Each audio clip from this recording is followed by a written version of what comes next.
Breaking news, armored vehicles on the streets of Moscow. As Russian state media this hour says security measures have been stepped up in Moscow. State media also saying Putin is aware of a situation unfolding around Yevgeny Prigozhin, the chief of the private Wagner army. The situation so serious tonight that state television broke into scheduled programming, broke into it to deliver this message to the Russian people from the Russian Ministry of Defense. All the messages and video footage spread on social networks on behalf of Yevgeny Prigozhin that the Ministry of Defense of the Russian Federation allegedly carried out strikes on the rear camps of Wagner PMC is not true and is an informational provocation. Breaking into programming to tell Russian people not to listen to Prigozhin while armored vehicles are on the streets of Moscow. These developments coming after Prigozhin today essentially declared war on the Russian military because he did. He accused them of deliberately striking his fighters and of killing a, quote, huge amount of them. And then he vowed to punish those who did it. They saw that we weren't broken, and they launched strikes on our camps. A huge amount of our fighters were killed. Our comrades in arms. We will make a decision about how to respond to these atrocities. The next step is ours. Was that a declaration of war? Matthew Chance is out front. And Matthew, look, this is sort of an unprecedented and quickly moving situation here. What is going on here?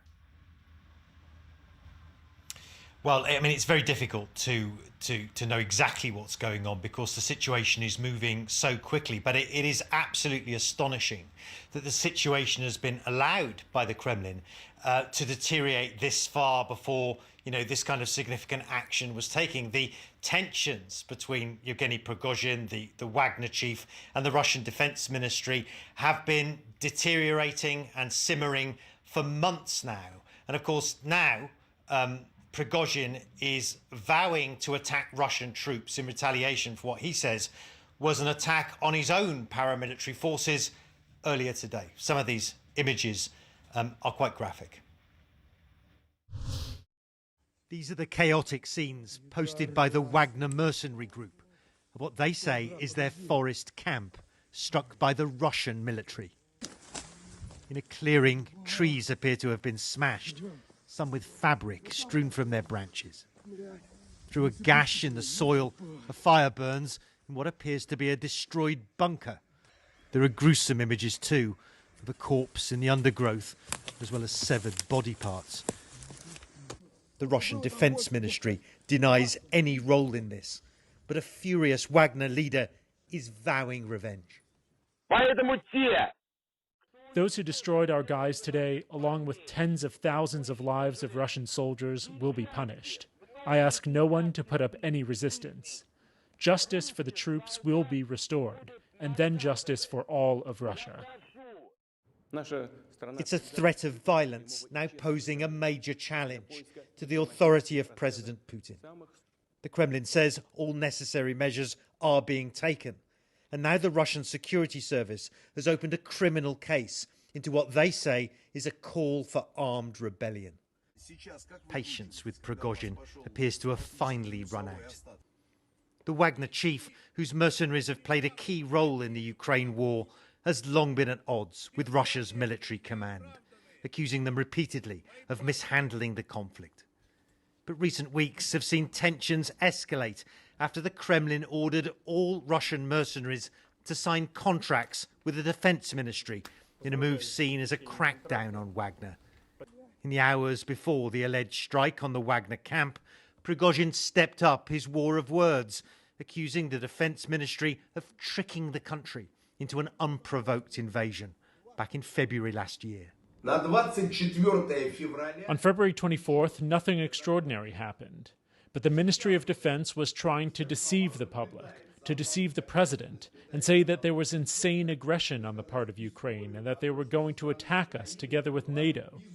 The war was not needed in order to return Russian citizens to our bosom, and not needed in order to demilitarize and denazify Ukraine. It is a bold, even dangerous criticism of Russia's war that may be plunging the country into turmoil.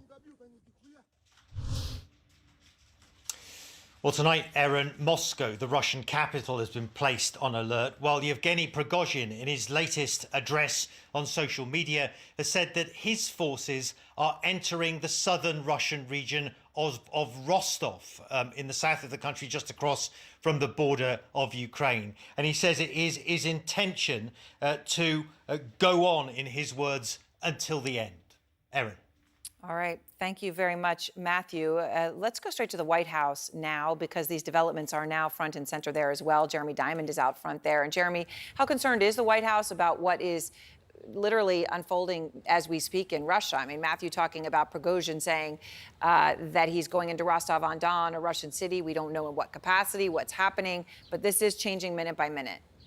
Yeah, there's no question about it. This is a fast-moving situation with massive geopolitical implications. And so obviously the White House very, very closely monitoring this situation. I'm also told that officials are being very cautious about any kind of statements that they put out because of the fast-moving nature of what is happening. But I can tell you, Erin, that President Biden has indeed been briefed on this unfolding situation in Russia. And I have a statement from the National Security Council spokesman Adam Hodge, who says, quote, "We are monitoring the situation and will be consulting with allies and partners on these developments." Now, as I mentioned, this is a situation with so many implications here. Obviously, in the war in Ukraine, we know the key role that the Wagner group has played in helping Russia with its military invasion of that country. But beyond even the war in Ukraine, Russia is a nuclear power. And so whatever happens, any kind of power struggle is obviously going to have massive geopolitical implications. Now, the U.S. has long monitored tensions between the Wagner group and the Russian Ministry of Defense. We have heard that directly from the podium here at the White House, but obviously this is going to be a very long night here at the White House, and I suppose in capitals around the world monitoring this situation. Absolutely. Erin? Jeremy, thank you very much. I appreciate it. Retired Army Major General Spider Marks joins me, as we have spoken throughout this war so many times. So, General Marks, the latest, Prigozhin says he's entering Rostov-on-Don, a Russian city, and we don't know whether that's invading or staying or what it is. It comes as you have armored vehicles on the streets of Moscow. They're breaking into state TV, saying don't believe anything Prigozhin says. He says the Russians attacked and killed a lot of his fighters. The next steps are ours. It sounds like a declaration of some sort of a war. It's unclear. What do you even make of all this? Well, what that really describes, Erin, is just this element of extreme chaos and uncertainty. I mean, it's been described that these events are rolling very, very quickly. But what it tells you, I think, at the strategic level is that you end up with circumstances like this when you have strong men, when you have these autocrats, and everybody pledges their loyalty to the individual. This is not a constitutional crisis. What this is a two strong men, Putin and Prigozhin, that have allowed this strategic lunacy to take place. So looking at this from the outside in, what are all the other global powers thinking, as just been discussed, in terms of how they think this is going to play out and what the longer term implications are?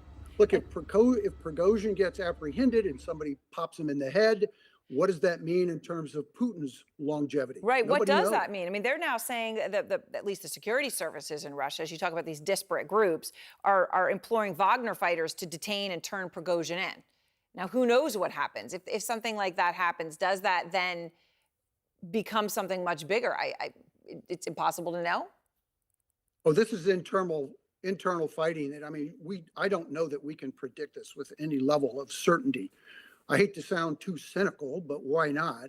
I mean, this could be some drama that's playing out that enhances Putin's stature at the expense of Prigozhin that's already been pre-baked. Prigozhin goes away, but he manages to live to fight another day in some means.